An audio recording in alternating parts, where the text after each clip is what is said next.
Healthy Rebel Radio is sponsored by the Healthy Rebel app. 300 plus secretly healthy, delicious, mouth-watering dessert and treat recipes made with all-natural, whole food ingredients. Now available for download on the App Store and Google Play. Find out more details at healthyrebel.com.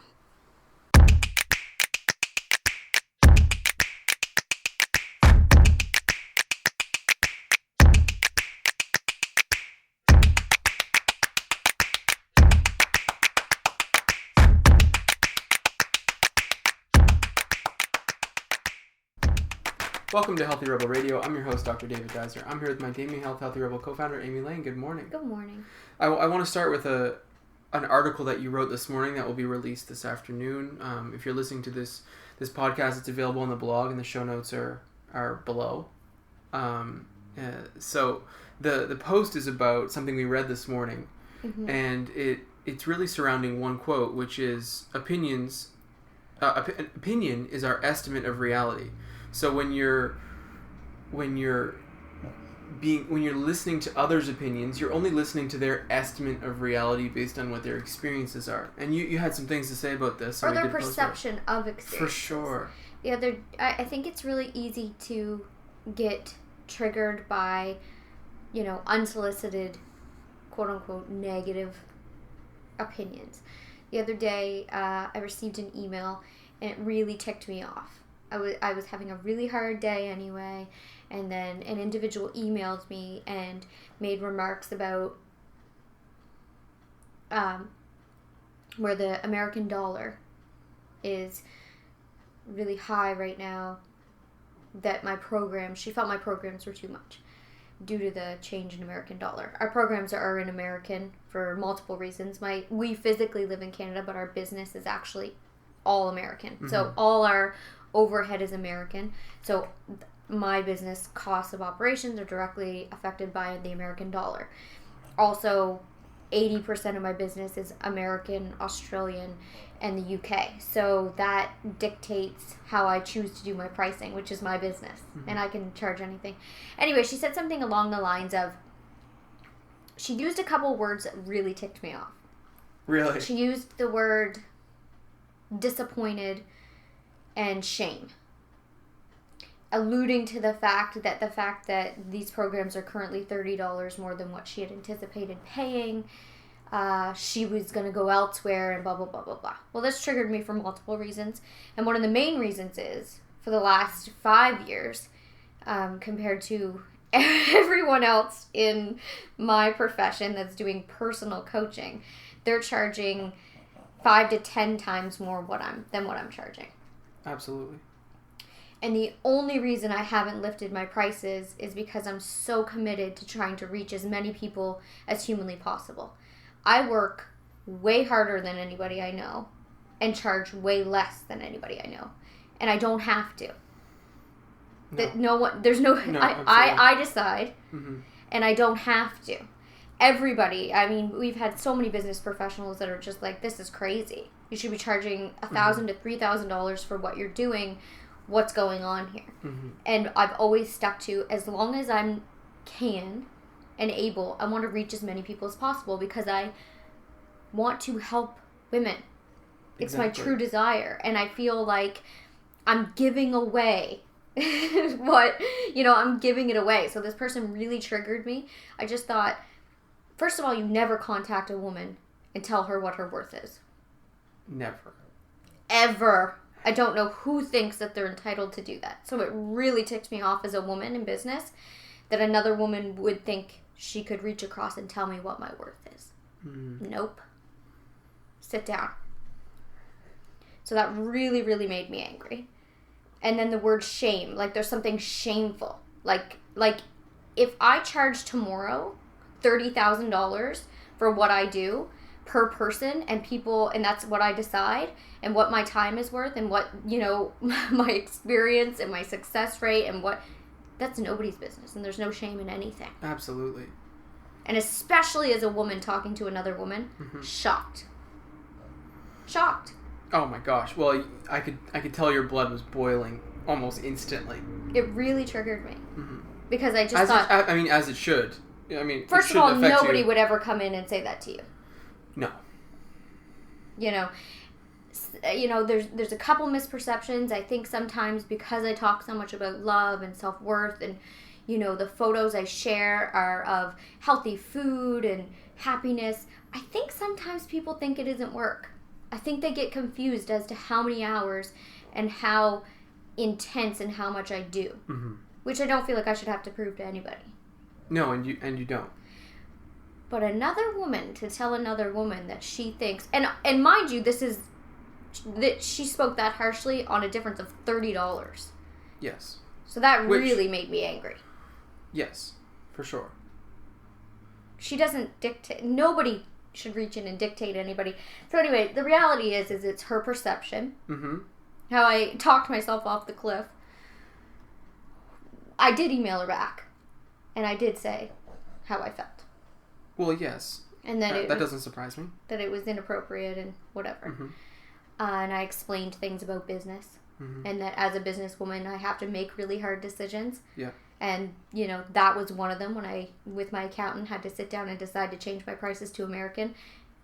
But that's reality. Mm-hmm. That's business. That is what it is. They all think I'm crazy for charging as little as I do. I guess that's why it really ticked me off, too. Yes. Anyway. So what we're dealing with is unsolicited opinions from others. So how I talked myself off the ledge of that. Tell us. Walk us through it. It's just the reminder that she doesn't know me. She doesn't know how long my days are and that I work 7 days a week and that I'm never not working and my life and my work is all intermingled. And that she's speaking to me through her perceptual lens, through her life events, what she sees. So if she's throwing me shade, or if she thinks I'm unworthy of my worth, really she's speaking about herself. Mm-hmm. And I think that's really important for us to remember. Because instead of attacking her, which viscerally that's what I wanted to do, I was uncentered, I was having a really hard day, and she was like, that thing that was it. So if I didn't remember, this is her perception. She perhaps feels unworthy in her life. Mm-hmm. Perhaps she's been told that she's not worthy of what she's done. Maybe she feels guilt in her. Maybe she feels like she hasn't optimized her career. Whatever these things are that's making her project this weirdness onto me, then I came from compassion.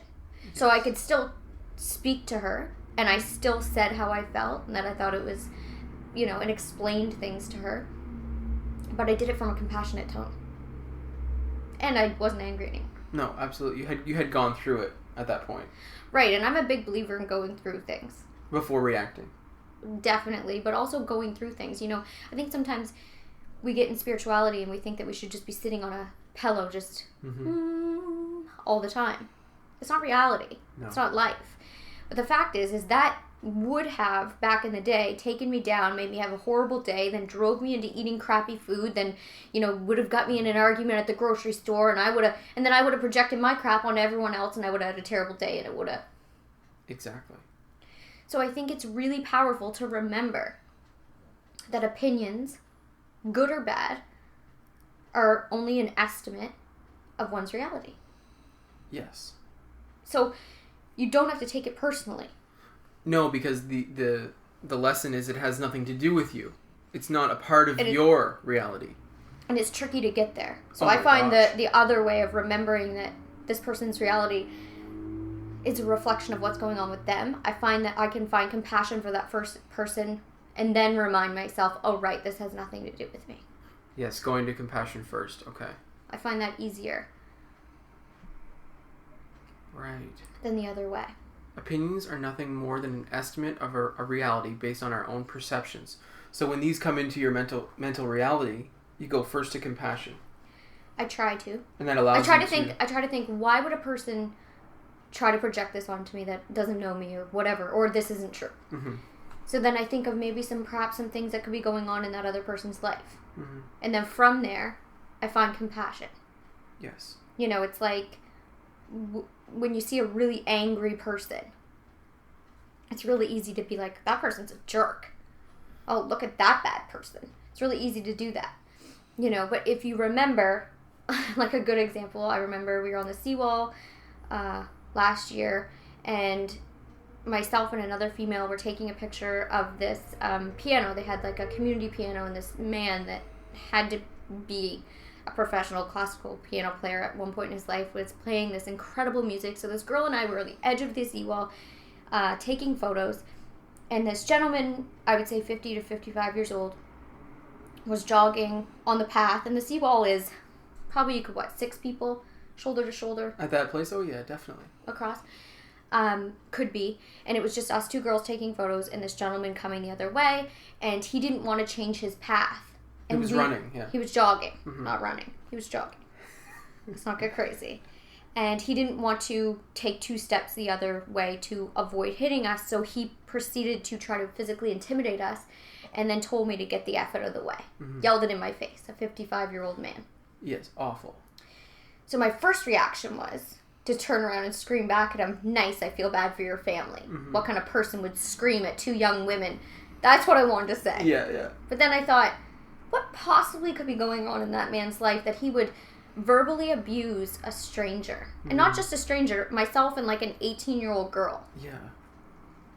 Like, it lifts the anger. It does. It puts you in a different place. It makes you feel like, oh, that's really sad. Well, it's creating a boundary between you and someone else's experience. And it makes you feel, yes, it does. It's not personal. No, it's not. It not can't be personal. You could never get that level of anger or think it's okay to talk to a stranger in that capacity about something so trivial. Right. Well, and part of being compassionate and being centered is having self-worth and self-love enough that you can recognize that this is not a reflection of you. Definitely. And it takes a long time to get to that place, but at that point you were there, and within a very quick amount of time you're able to make the shift. Yeah, and then I find it funny. Yes, and that I think that's incredibly important. I don't think people talk about that enough. I know, we used funny a lot. I think funny is so powerful. Yeah, I know, me too. I really do.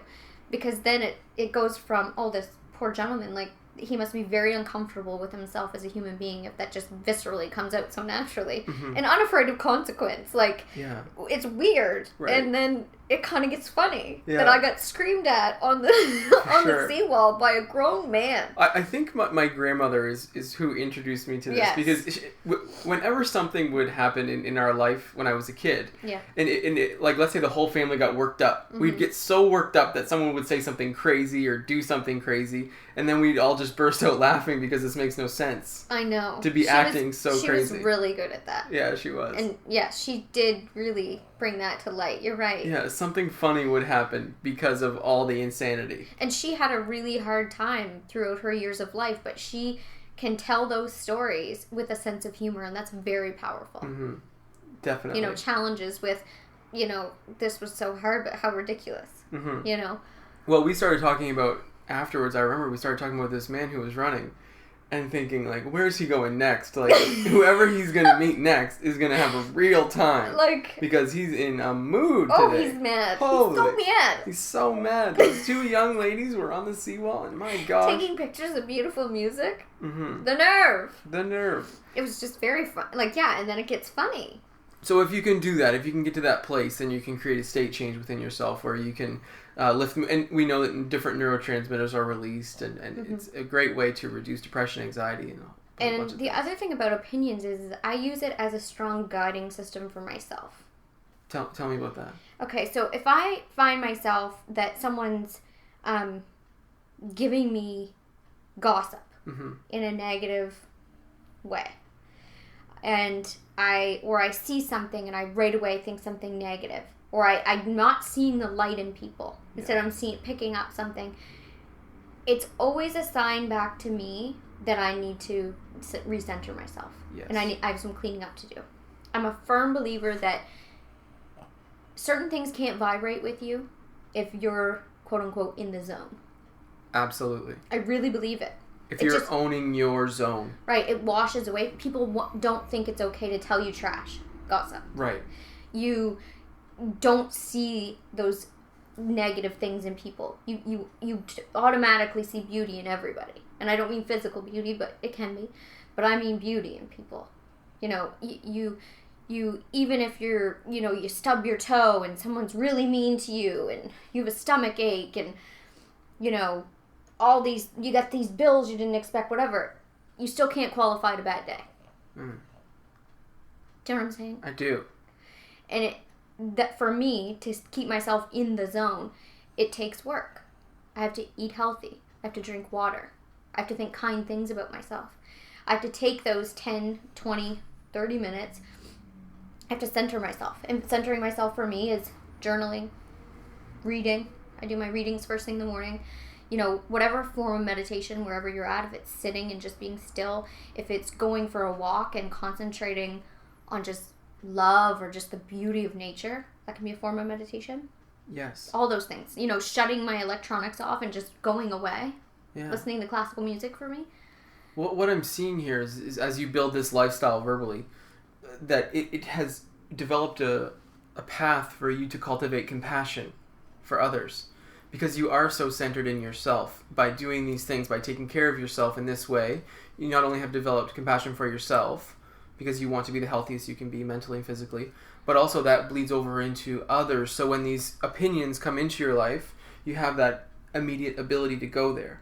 Yeah, I think one of the main things is when I first started on a spiritual path, I was really, I would almost put obsessed with not being interfered with.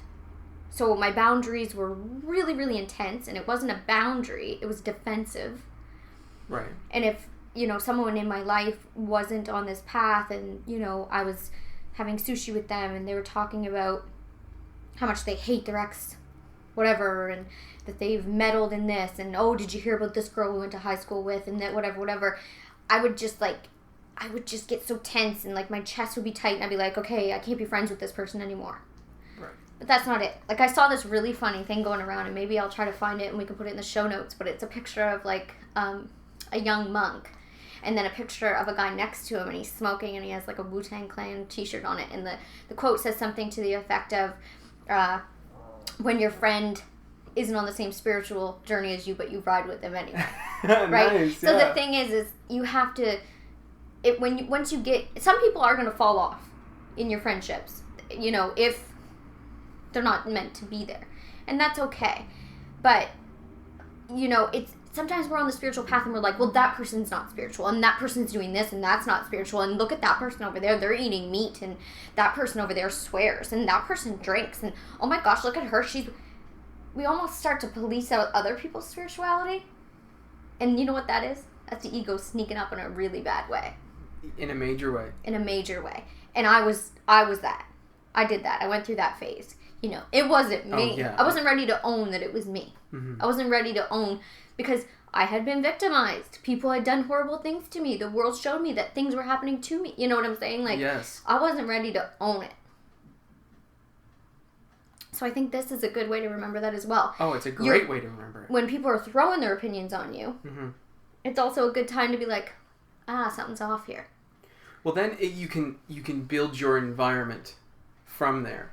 So we know that, you know, the way we think is often a reflection of the people we spend the most time with, based on their opinions bombarding us. If we don't have these sort of boundaries set up for compassion and forgiveness, then we can morph into these opinions. And sometimes there's people in your life that are very strong-willed, that you know, they're a family member. You can't just get rid of them in your life. No. They're a lifetime lesson. That's what I call that. Yeah. Lifetime lesson. They've been assigned to you, and they're not going to change. We have someone in our life that, you know, we love and we communicate with, but every time we communicate with them, they're just throwing terrible stuff at us. Just stuff about other people we don't know, or just gossip. It's just hateful. It's hate. And we're not into it. But at the same time, you want to maintain and respect that person, because that's where they are and that's what they're into. Mm-hmm. So you have to, you know, be kind, but you have to redirect the conversation in a quick manner.